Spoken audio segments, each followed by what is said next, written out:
Welcome back to First and Now as the BC Lions look to put a dagger in Calgary's playoff hopes. First and Now brought to you by World Vision Canada, national charity partner of the BC Lions. Visit bclions.com/worldvision to become a supporter. And we announced this a week or two ago, Bo Lacumbo donating $200 to World Vision Canada for every Lions sack for the rest of the year. 3 more against the Tiger Cats. Hey, this Lions defense tied for second in the league with 35. Nikki, welcome back. Licking our wounds a little bit here, but a big opportunity this week. We're going to hear from head coach Rick Campbell, perhaps among others, a little later on in this Week 18 episode. But hey, back at it. Feels like a bit of a reset button been hit from Monday on. The mindset, the energy has been good for this Lions team, but it's no secret, have to get out of this slide. Yeah, this team appears to like to do things the hard way, obviously, with that unfortunate loss last Friday, but it definitely kind of rung a bell for me, at least in terms of last year's loss to Winnipeg, kind of around this time of the year too, right, where it's a very important game. It seems like the Lions have it under control after the first half, and then nightmares kind of arise in the second half and overtime, and here we are, right? But if you're looking for positive motivation in terms of what this Lions team can do, when that happened last year against Winnipeg, this team, they bounced back in a massive way against Hamilton the week after that Dane Evans comeback, obviously. And then, I mean, even after like those tough losses like that, where everything is doom and gloom and the season's over, as many pundits are saying, Vernon Adams Jr. goes off and throws for 400 yards and 5 touchdowns in the playoffs 3 weeks after that. So I think the message I'm trying to get across is as long as this team can find that A+ game and play at their best level, they know they're unstoppable, and it's proven that they are unstoppable. It's just a matter of consistently doing that, which was a problem against Hamilton on Friday. Yeah, you're so right about that last year example, limping into the playoffs and then the bye at the last week of the regular season, so it kind of lingered for an extra week. Remember that? And you're right. Vernon Adams Jr. Playoff record performance. Keon Hatcher was knocking on the door of Mervyn Fernandez's his playoff record for receiving yards. And yeah, and the disappointing part for me, I talked about it in the global pregame headlines with Katie Hamilton. The formula for the last couple of Lions wins, whether that's touchdown Pacific or in Montreal the next week, fast start, 6-7 plays right down the field, touchdown. They do that against the Tiger Cats. And unfortunately, the stat that stuck out for me, I think the Lions were 2 for 5 in the red zone. I mentioned this in the post-game recap article, the game takes. And just 52%, a shade over batting 500 on the season. That is an area they are going to have to fix. There is no bones about it, okay? If it's a situation where you're going back into Winnipeg for a division final, yes, a lot of football has to happen before that, but you kick field goals and don't score touchdowns in an environment like that if you have to go back. I'm sorry, that's probably not going to be the recipe for success. They all know that too. Nathan Rourke knows it. William Stanback knows it. All these receivers, they all know that this was a missed opportunity. The opening drive touchdown, have to settle for 3 Sean White field goals. One of those, I think, after the execution in the red zone wasn't there in the first quarter. So these are things that are fixable, and the time's running out here with 3 games to go, but a win over Calgary this week, and you're that much closer to clinching a playoff spot. No guest on this episode. We're going to talk a bit more about Hamilton, look ahead to the Stampeders, a little go for it or punt, look ahead to the other 2 games on the Week 18 schedule. But what else stood out against the Tiger Cats, Nick? Well, I think, yeah, exactly that, right? You want to have 7s and not 3s when you get into opposition territory. And as good as that first half was, you're up 16-0, and that's 2 possessions only, right? And in the CFL, that's peanuts to come back from, as we've seen time and time again. So I know fans, and if you're watching on TV, you're often dialed into the score and all of that, and you have the stats on your phone or whatever, and you can look at everything in an instant. But when we're on the field, there's a lot going on. I kind of get lost in the shuffle of things. There's hallucinations rocking the place at halftime. They were good. The light show's going crazy. And it was one of those games where I didn't know what the score was at halftime. I just knew the Lions were playing really well. And then you see 16 and you're like, you kind of wish it was more, because there was errors on Hamilton's parts, right? We saw Bo Levi Mitchell catch fire in the second half, but in the first half, they were taking some deep shots and they were just a little off. Like the coverage was there. Even most of the night, I think the coverage was there. It was more a testament to how well Hamilton played in the second half. But Hamilton was making mistakes, and in this league and in any sport, when your opposition makes mistakes, you got to bury and pounce on them, right? And that just wasn't there. 16 points just didn't feel like enough. Ultimately, was not enough. Yeah, and it's still Bo Levi Mitchell, Scott Milanovich, one of the better offensive minds coaching wise in this league. I think he was 27 out of 28 in the second half alone. Hamilton had something like over 20 first downs in that second half. He ends the night with 315 yards, a pair of touchdowns, and the interception to Ronald Kent. Again, Ronald Kent's interception couldn't really capitalize after that the way they wanted to. And they actually put themselves in a position to win it in regulation. And then it looked like the Lions might not even need overtime. Again, down into the red zone. And I know there was some discussion, should you go for it on third? And we'll call it 1.5. I think it was still the right call to kick the field goal, because you take the shot at the end zone, don't get it, you turn it over, you lose in regulation. You pick up the first down without scoring, not much time on the clock, and you have to take another shot at the end zone if you want to win it there. So... And yeah, I know some people were upset as well at the pass interference on Kent in overtime, but the bottom line is you can't put the officials or the command center in a position to overturn that call. And I'm not going to blame officiating here. There were plenty of chances, as you've been saying, for the Lions to execute and close before even needing overtime. So hopefully that loss won't linger too much here with 3 weeks to go. Yeah, and another aspect of this game is the Lions hit Bo Levi Mitchell once the entire game. Yeah. And that's obviously a problem, right? That's what allowed the Tiger Cats to keep these long drives, these long touchdown drives alive. And it wasn't even, the Tiger Cats weren't completing these massive plays or these monster shots. Like, Bo Levi Mitchell had one completion over 20 yards. And it was a sideline shot to Tim White where Manny Rugamba and Ryder Varga were right there. And then you go down into the fourth quarter, there's a lot of plays where in the red zone, there's a third down, right? And they just run these crossing routes. And when you run crossers in the red zone, you kind of hope that the defense is in man coverage. They were, and Bo Levi Mitchell just kind of throws it to a spot and there's a touchdown. And then there's a slot fade on the second touchdown. I know it's a defender's worst nightmare in the red zone. It's the worst. It's kind of a cheat code route for the offense, right? So Hamilton was doing a lot of things well.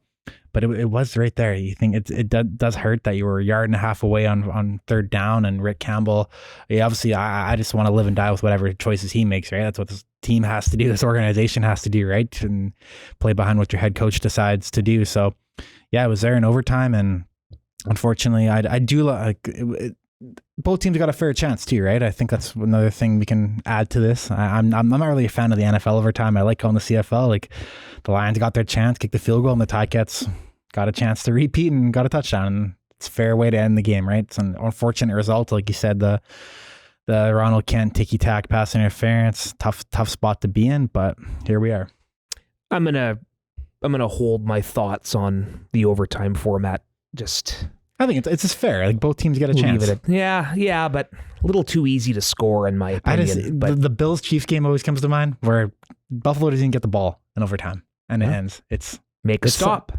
I know, but it's decided by a coin toss whether you have to make a stop or not. That example, okay, 13 seconds left, and you let them, problem, yeah. And you don't squib kick it. Buffalo deserved to lose that game on stupid coaching decisions at the end of the fourth quarter. 13 seconds, obviously. Sorry, Bills fans, if you're listening. But what was the score? 34-34 at that time? It's a tie game. Reset. Play a fair. No, Buffalo was up 3 at the end of regulation. But then it's a tie game going into overtime. The reason right? Kansas City had 13 seconds was because they kicked it into the end zone instead of squib kicking it and the clock starts. So, I don't know. Anyway, I like the CFL overtime format of the 90s was my favorite. Just 2 5-minute halves. Whoever's winning at the end wins.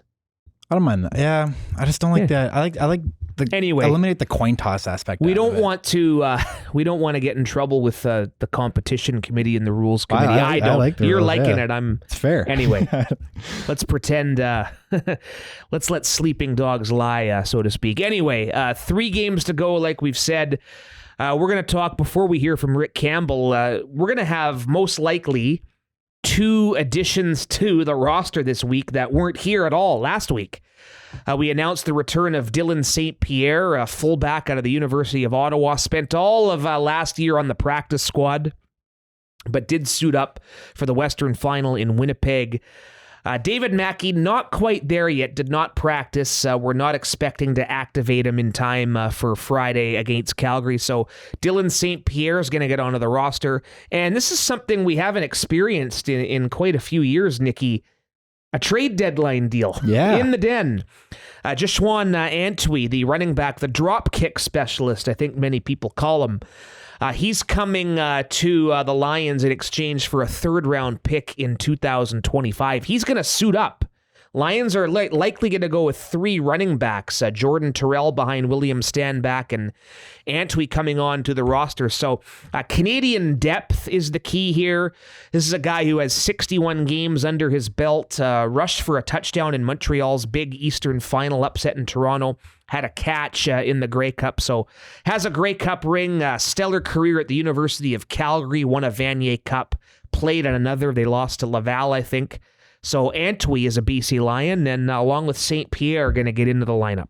Yeah, and Canadians too, right? I know some of the, like you talked about, Mackey being dinged up. Jovan Coutoy is obviously still banged up from Friday's loss, and Canadian replacements, enforcements here, right? And Antwi brings a pretty unique skill set. It's Canadian running backs are kind of on the uprise here. Obviously, Brady Oliveira. The Montreal has one of their own, and Sean Thomas Erlington, which kind of maybe explains the rationale behind moving on from Antwi and making him our treasure. But yeah, unique skill set, like you said, the drop kick. But he rushed for 600 yards in 2022 when Will Stanback was injured. So those guys are reunited as well. So that's another interesting aspect of it.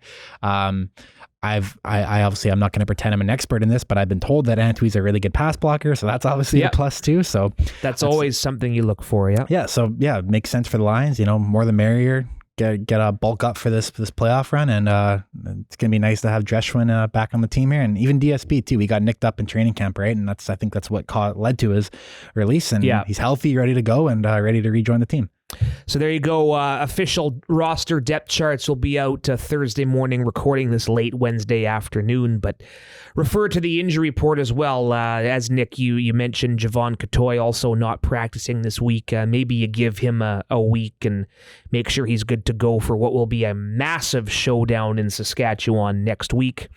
And again, we'll talk a bit about playoff situations and all that. And exciting time right now. Mentioned this in BC Lions on Tap that when it turns to October, the leaves start falling, gets a little frigid outside, and we're talking Gravy Bowl this week. We're going to promote that. But the West Division is no doubt tight. Lions a point behind Saskatchewan for 2nd in the West, but still control the destiny to not only clinch a spot, but host a game. 3 more wins for the Lions to wrap it up, and they'll be guaranteed 2nd at worst. And again, can eliminate the Stampeders this weekend. But let's hear from head coach Rick Campbell, met with the media following Wednesday's practice, talking about the Western standings being tight, among other things. Rick, another big battle coming up this week here. What's the big test against Calgary? Well, everybody's fighting for their lives now. We're done with hypothetical situations. It's people trying to clinch playoff spots, people trying to avoid elimination, all those things. So there's a whole bunch to play for. Calgary's experience, they got good coaches, good players, all that stuff. So got to be ready to go. I don't know that I've seen the West this congested at this time of year before. Yeah, it's been a while. So that's why these last 3 games are absolutely critical for us, and that we got to find a way to get in the win column, and it's got to start Friday night. Rick, you guys started the season 5-1. You've gone 3-6 since then. I know it's a simple question, but what's plaguing this football team right now? I just don't think we've been consistent enough. I think we do some really good things. at times, but we don't seem to do it all together for 60 minutes, and it's cost us. We've lost some close games. So I think the makings are there. We just got to figure out ourselves to play on a consistent basis for 60 minutes, and when we do that, we're pretty tough. Even though it is close, is there still a sense of urgency? Can you feel a sense of urgency in this group? I would sure think so. I don't think you got to sell them on this time of year. Like we need wins to get into the playoffs. So a lot of stuff's going to happen for us. It's over the next 3 weeks because we have the bye at the end. So these next 3 games are going to be critical as to where we finish in the standings, and we got to do it one at a time. And we've had a good week of practice, but we got to translate that into Friday night of playing good football. Are you tempted at all to put Vernon in as a starter to get a spark? Nathan's the guy this week. He's taken every rep. He's been doing a great job. He gives us a chance to win. Appreciate Vernon too, just the way his leadership has been. But no, Nathan's the guy, and we're all in on beating Calgary. How puzzled are you by the turnaround of the team in a negative way? How puzzling is it for you to see what's happened in the season? Well, I just think we gotta keep growing and keep our chins up and keep our confidence up. So like I said, we do a lot of good things. We have a lot of people doing good things, but we haven't strung it together on a consistent basis, whether that's week to week or quarter to quarter or play to play. And if we can do that on a more consistent basis, we're a tough team to beat. Going back to that big picture view of the West, what is it that's made this division so different this season? I think the parities, I've been saying it coming out of training camp, I think the parities at an all-time high in this league of the talent level, the coaching, all that stuff. So, and it just shows you how crazy this year's been. Is we see how where Winnipeg was after 8 weeks of the season, and now where they are now, and you don't know what's going to happen. And I think that's a thing that people have to believe in too, is that no one knows what's going to happen, and it's not going to be shocking whoever wins the Grey Cup this year. So you might as well put your best foot forward and throw your hat in the ring and see what happens. How tough is that for you as a coach? Does that make it a little tougher to sleep at night? Sure it does. Yeah, but it's exciting. I mean, we're right in the mix. So that's what you do all the work for, and that we put in all years for this time of year. When you hit October and November, is you want a chance to get in the playoffs and do some damage, and we're at the phase right now where we just need to find our way into the playoffs. You're also a banged up football team, Rick. Like seeing the guys on the sidelines who aren't practicing. Good to see Javon on the bike. Where's his status, and what about Hollins? Yeah, it's very unlikely. You're right that we've kind of hit the injury thing, and it's been particularly heavy on the Canadian side. But those guys are working hard. We think guys are going to get back. We're going to make some calls tomorrow. There's a group of guys like maybe Mackey, maybe Messam, Max Royer, Katoy, Packer, like all these. It's a list. They're not devastating injuries, but obviously it's been enough to keep people out. So we're gonna get back there this afternoon, talk to the training staff, and then we'll set our roster tomorrow. Will Hollins play before the end of the regular season? I sure think so. All indications are yes to me, but I've also learned to take it week by week, and when they get the green light, we'll make sure they're ready to go.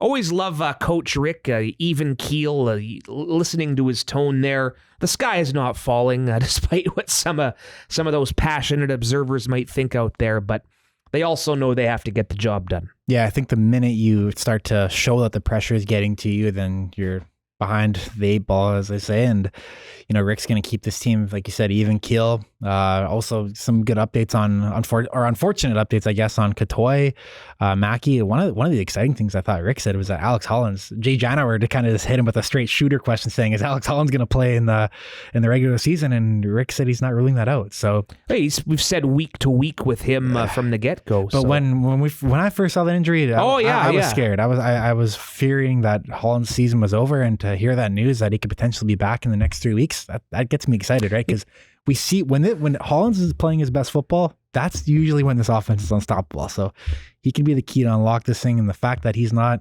ruled out is massive, in my opinion. Nathan Rourke will play against Calgary for the first time since the 2022 Western semifinal. Everyone remembers that one.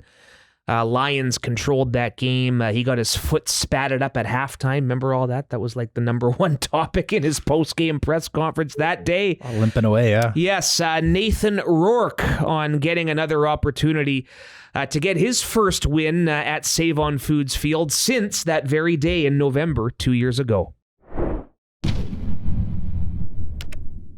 It's been a bit of an odd season in the West. I don't know that I've ever seen the standings so jam-packed like this, and no real front runner at this point of the season. I mean, Winnipeg's a little bit up there, but you know what I mean. And is this something that you guys think about, that just how strange the West has been, especially with these divisional games coming up? Yeah, I mean, it's certainly good for us when we haven't been playing our best ball, that we still feel confident that if we can get, string a couple of good games together and get on a roll, that we can make a serious run at this thing. And so hopefully we can do that starting on game day. Rick talked about consistency. It just hasn't been there. Why do you think that's the case, Nathan? Is there a spark or something that's going to get this team clicking? I mean, I'd love to say there's some kind of secret sauce that we haven't pulled out yet, but we're still figuring it out. We've had a lot of moving parts this year. It's been an interesting year for us. A lot of guys in the starting lineup and a lot of injuries, and so yeah, we know we can do it. It's just a matter about putting it together, and I'm confident we will. Is there a difference between playing with a sense of urgency as opposed to a sense of playing scared, making mistakes? Yeah, we definitely don't want to play desperate. We definitely don't want to play out of our element. We know that if we can control, and we focus on those things, that we'll be all right. We haven't seen a lot of the big plays that we saw earlier this year. Like, what has been the lack of that kind of deep threat that you guys do see? Defenses know what's coming. They adapt and they evolve just like offenses do. We're having a very similar problem in the NFL. A lot of the things that are both. I know that both coaches from both leagues watch each other, so I'm sure that there's some carryover, and there's less teams that want to go with the philosophy of playing, playing underneath zones and taking away the short game. They want to do what Winnipeg's done and play deep and force you to take the little stuff and then maybe force the ball downfield and force an interception or something like that. So a lot of teams are kind of going to that kind of route, which is similar to what's going on down south. So it's a rise of the running back down south. You guys got a pretty good running back in William Stanback. Yeah. There was a lot of talk about balance this year. How do you feel about the balance in terms of the offense and when you guys run versus pass? Yeah, I know that in the games that we've had success since I've been here, that we've had a good balance, and I think Will's been a huge part of our game, and so he's definitely proved his value, and I think he's also proved that having that balance is important for our offense to go, and so we'll continue to try to find that balance on game day. Last question for you. You talked about defenses adjusting. How about you guys as an offense? Do you feel like you guys need to adjust against the adjustments? Yeah, absolutely. It's a chess match, right? It's what are they going to do? What do they think that we know about them that we're going to do, and vice versa. So this is an experienced DC. He's been in Calgary for a long time. He's done a lot of different things.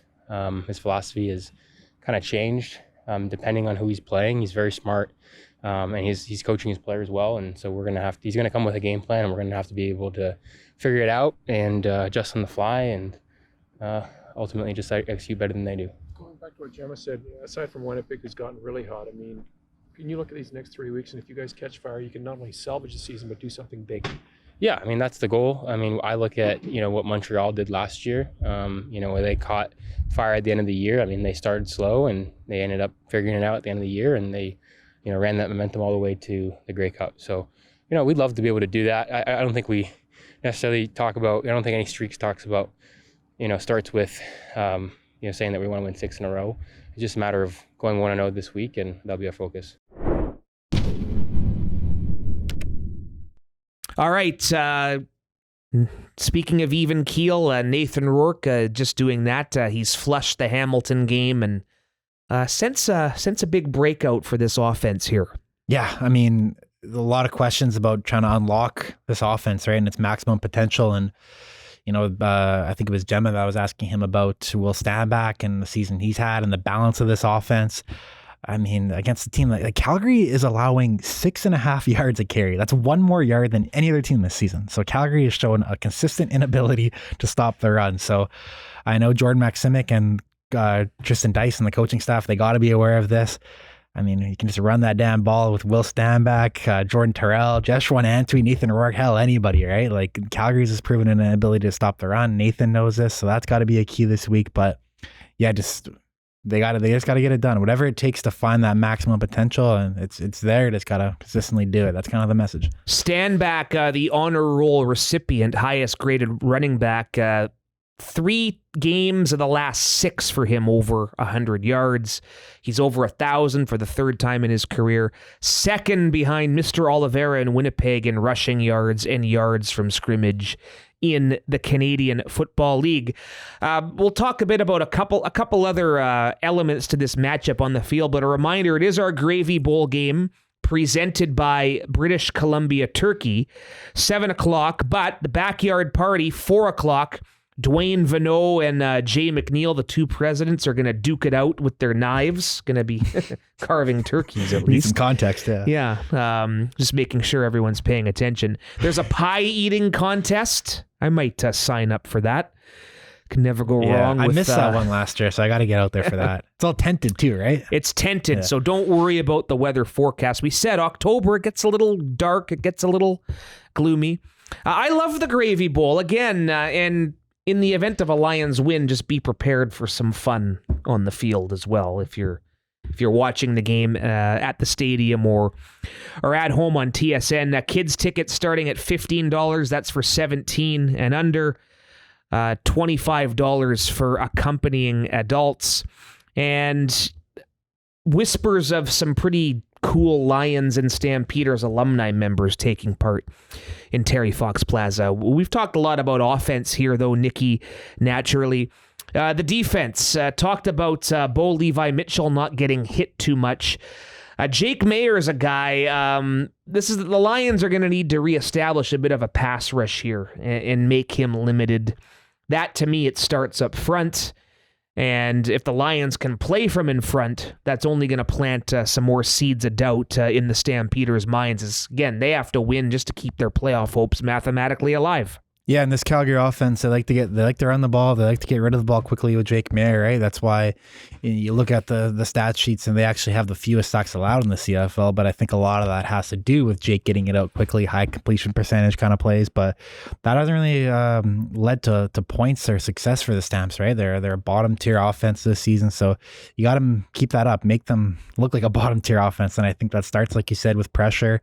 Rallying, getting off the field on second downs, right? That was obviously a problem last week where Hamilton was converting second down after second down in the second half, and even getting them. I look back to those Montreal and Ottawa wins where those teams were in second and long all day long, and they made it difficult for them. So it's complimentary, right? But I think it's got to start out front, getting pressures. Matthew Betts, Sione Tuihama off the edges, 2 of the best in the game, and they got to look like 2 of the best in the game on Friday. Very well said. Again, kickoff 7 o'clock. Pregame show with Moj and Julio, 980 CKNW, and the Lions Audio Network is underway at 6 o'clock. Harp, Pander, and Takdir Tyndall, Shire Punjab, AM 600, their pregame show at 6:30. As we take a look at the other 2 games around the CFL, they both have implications, Nick, as far as the Lions officially clinching a playoff spot. The early game Friday is Winnipeg, 7 straight wins now in Hamilton. Same old story for the Tiger Cats. They just have to keep winning and hope for them, and they have to hope that the rest will take care of itself. But a Bombers victory, a Lions victory, and then an Elks loss to Saskatchewan means the Lions clinch a playoff spot. However, I'm not sure those are the 2 out-of-town scenarios the Lions want, right? If you're talking about where to finish in the standings, Winnipeg with a victory would wrap up first place. I think they would also need a loss by Saskatchewan, though, right? So first place, you're not totally given up yet. There you go. And there's a scenario where if the Lions win and Saskatchewan loses, the Lions wouldn't clinch, but the Lions would clinch a spot and a home game by winning in Saskatchewan next week. Did you get all that? I mean, in long story short, it's going to really boil down to next week, right? Whoever wins that game is likely geared up to get second place. There is a scenario where Winnipeg loses out and it opens the door for Saskatchewan or BC to win out and get the host the West Final there. But yeah, a lot of important football here. I mean, I say this often, but us two are allowed to look ahead. Everyone in there will look to the next day, the next game, all of that. But I think there is, it's pretty valuable that Montreal has clinched first place. So when you talk about that October 19th game, maybe you might not see all the Montreal starters that game. So that definitely bodes well for the Lions. But I don't think you want to be worried about that. You want to be worried about taking care of what you can control of. And that's, that starts with Calgary this week, and it's going to continue with Saskatchewan next week. And these important West Division games, it's nice to have kind of like the play all your close rivals at the end of the season. I know the Montreal game kind of throws that for a loop, but Calgary and Sask to kick off October, kind of had that circled as probably important games, and here we are. They're important games. Very important. Quickly talking about more content at bclions.com. Reminder, great interview with Ace Ely, who I think will be a big factor in this game Friday. BC Lions on Tap. Subscribe to BC Lions on Tap wherever you get your podcast. It's a presentation of Coors Light Canada at a different bar in the Lower Mainland every week. Next week, Tuesday, Hops Northwest, right at New Westminster SkyTrain there. So if you're in the area, come on by. We'll have some tickets to give away next week to our regular season finale, October 19th against the Montreal Alouettes. Again, more info on Mr. Antwi, his trade, and the return of Dylan St. Pierre. We have you covered. YouTube channel, everything, all of our great videos. We're going to get the trailer done after this, get you hyped up, game trailer, YouTube, bclions.com is where it's at as we wrap things up here with a little go for it or punt. You're going to talk about one of my favorite goalies, one of the last players in the NHL who's still the same age as me. Yeah, did you see what he did last night? I did not. On Tuesday night.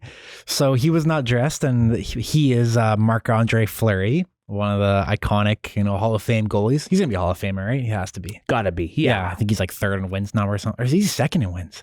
He's top three for sure. Besides the point. The Stanley Cups help too, right? Exactly, yeah. So, but he's famously known as a prankster too, right? And I'm not really a big prank guy. Whenever I see, remember the one we had with Brandon Duhaime last year where they filled each other's cars up? Yes. I'm not really a prank guy when it involves tangible stuff. So making a car messy or ruining a car. I kind of just cringe at that stuff because I feel bad and I feel like it's a waste of resources and all that. But anyways, I love this prank that he pulled off last night. So Fleury was not dressed for a Minnesota Wild preseason game. He went on as an ice crew member. They have the ice crew members that clean up the ice during the TV timeouts. And he was wearing like a really cheesy mustache and glasses, so kind of fake appearance and all that. And there's no video of this, but the broadcast team was talking about this for the Minnesota Wild. There's video of him skating around, but there's no video of him allegedly going up to the Minnesota Wild bench, yelling at the players and telling them to pick it up. They're not playing well and all of that. And these are probably all these rookies or bubble guys that are trying to make the team. And little did they know it was Marc-Andre Fleury pranking them. And so they had the ice crew yelling at them for a TV timeout. So it was a pretty funny video. If you go on the NHL social media, they were showing him actually on the ice, but they didn't show the part where he chirped the Minnesota bench, but I'm sure it was epic. So I'm going for that. Remember the Anaheim Ducks did a couple of those? They had Ryan Kessler and Kevin Bieksa go undercover as security guards. Yeah, those are great. And he had Bieksa closely frisking one of his teammates and just got to be careful here, bud. Yeah, right? What we do with Sean White, the undercover stuff. Yeah. No harm, no resources needed or whatever, right? So I like those kind of pranks. I'm going for those. Love it too. I'm kind of going, it's sort of similar to what I talked about last week with the amount of sports going on in October this time of year, but the baseball postseason is well underway. We have a team advancing already. The Detroit Tigers swept the Houston Astros in their wild card series. Yeah, good riddance. So Houston, 7 straight ALCS appearances. That's over. Congrats to Detroit. There's just something cool about having these baseball games on during the day because all 4 wild card series are going right now. So one of those, turn your phone on, turn the TV on, check your apps, just having something like that to follow during the day as we're getting ready to to play our game. And see, Kansas City also took at least the first game against Baltimore. They might have been winning game too. So baseball postseason during the day, you can't beat it, man. I just love it. This will make for some great podcasting. But yeah, it's 2-1 Royals on the top of the 7th right now. So there could be another elimination on the verge here. As we record this at 3:55 on Wednesday afternoon. So there you go. October 2nd, 2024. But I had the Mets and Brewers game on in the background all day. I do like it. We obviously benefited from it 2 years ago, getting to go to a Toronto Blue Jays playoff game. So get some Mariners bucket list experience. Yeah, right? that was great. So, yeah. But that was one of the highlights of the season. Yeah, I hear you though. Yeah, it's fun how they do it. Get it off. I just don't like the fact that it's done so quick. Like it's another conversation. But 162 games later, Houston's season is done in a span of 24 hours. Yeah, unfortunate. But the rules are the rules. Won't feel bad for them. Yeah, I don't feel bad either. I think the Astros are public enemy number one. But yeah, and remember, the Mariners led them by 10 games at one point. So maybe they felt that they were playing with house money this year, Houston. All right, you're sticking with baseball here, punting. Baseball's a part of this, but this happened over the weekend. So the Alabama-Georgia game, iconic college football game, right? Georgia was down 28-0. Watched a bit of it at Los Margaritas and Kits. Saturday, yes. Yeah. They didn't post the final score, and this is kind of a big. I've always kind of felt strongly. Who's they? Georgia. It's always a losing team, right? Yeah. There's one CFL team that didn't post the final score last weekend too. They know who they are.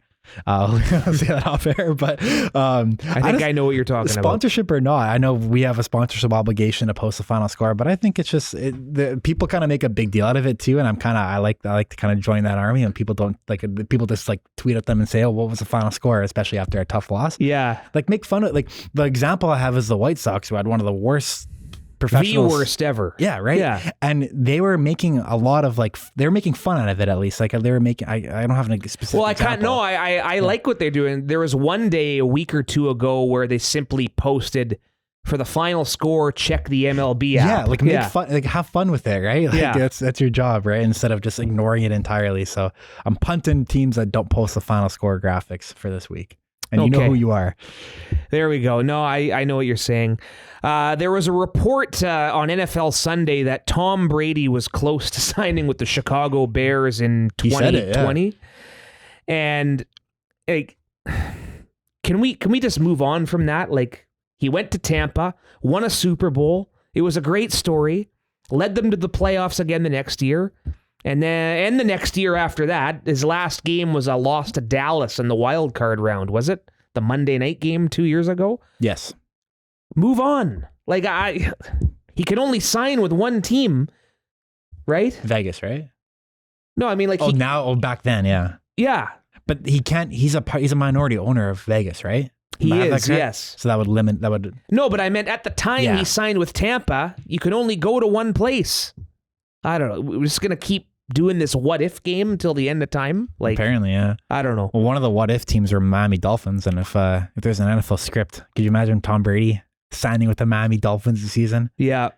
And that's unless they trade Tyreek Hill back. The Chargers were involved. The Niners said they were sticking with Garoppolo. But what if the Dolphins trade Tyreek Hill back to the Chiefs? Everyone's speculating right now. There's a lot of drama in there. Well, that's another one. And that's another one. This Devontae Adams stuff now. Everyone's like, I saw some supposed analyst insider say, if the Kansas City Chiefs were smart, they would pursue Devontae Adams. Well, yeah. Thank you very much. Breaking news. There's two teams involved here. The Raiders aren't going to trade him to Kansas City to strengthen their biggest division rival. Yeah.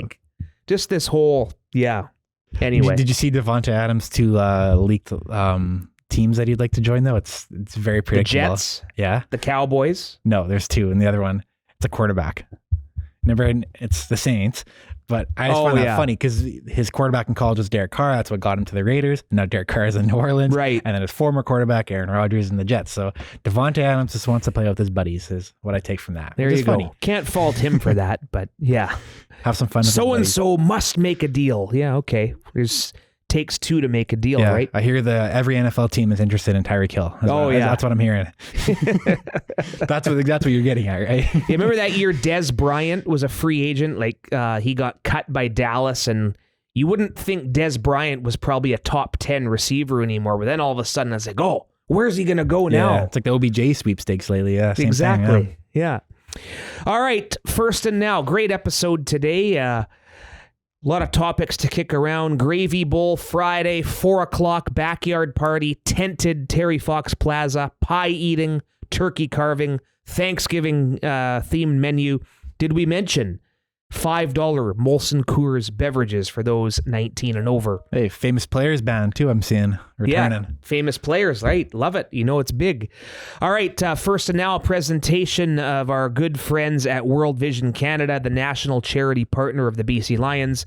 Visit bclions.com/worldvision to become a supporter. Remember, every sack the rest of the year, $200 Boseko Lacumbo will donate. And we'll talk to you next week ahead of Saskatchewan.